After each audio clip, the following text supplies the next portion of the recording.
Afternoon nappers, beware. Napping too much during the day is being linked to a greater risk of developing high blood pressure and stroke. And Dr. Clyde Yancey is from Northwestern Medicine. He joins us this afternoon to discuss these findings. Dr. Yancey, thanks for being here. We appreciate it.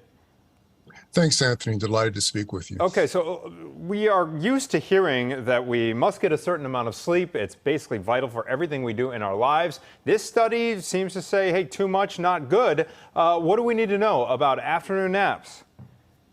Well, Anthony and Natalie, think about this. This is the afternoon session, and all of us feel a little bit of a yawn, a little sleepy, trying to hold on to the end of the day. And it makes you a little bit unsettled to think that taking that nap might be associated with high blood pressure or a stroke. But in truth, we have to look at the data very carefully. The data demonstrate that the nap, yes, is associated with these difficult cardiovascular concerns, but it's more what is responsible for the daytime sleepiness.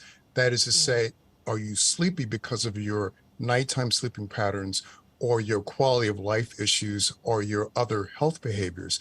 It just turns out that the nap in the afternoon is a signal, a harbinger, if you will, that represents the other decisions that you're making in your lifestyle. So the nap per se, not the bad thing, but the lifestyle that leads to the afternoon napping. So, how sleepy should I be and I'm speaking about myself, to be concerned that it might be a health issue? Maybe I've got thyroid issues. I mean, when is the trigger when I should speak to my doctor about it? So the whole part of this conversation is the opposite.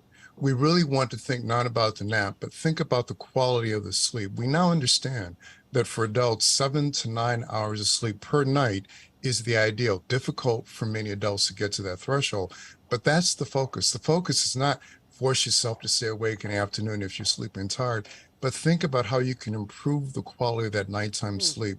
As a part of the American Heart Association, we've actually added the quality of sleep to the several metrics that define ideal health. It's very compelling now that those persons that get a healthier amount of sleep have a healthier outcome from a cardiovascular standpoint. And it starts in childhood. 7 to 9 hours for adults, but up to 13 hours for children. So we have to keep this in mind.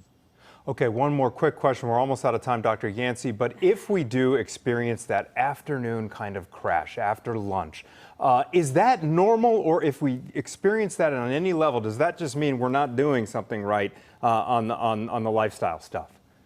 Yeah, when that happens, think about the night before. Did you have an extra drink? Did you stay up and watch a movie longer? Were you out? Were you concerned? Were you stressed? Was there something that disturbed your sleep pattern? When that nap happens, don't blame the nap.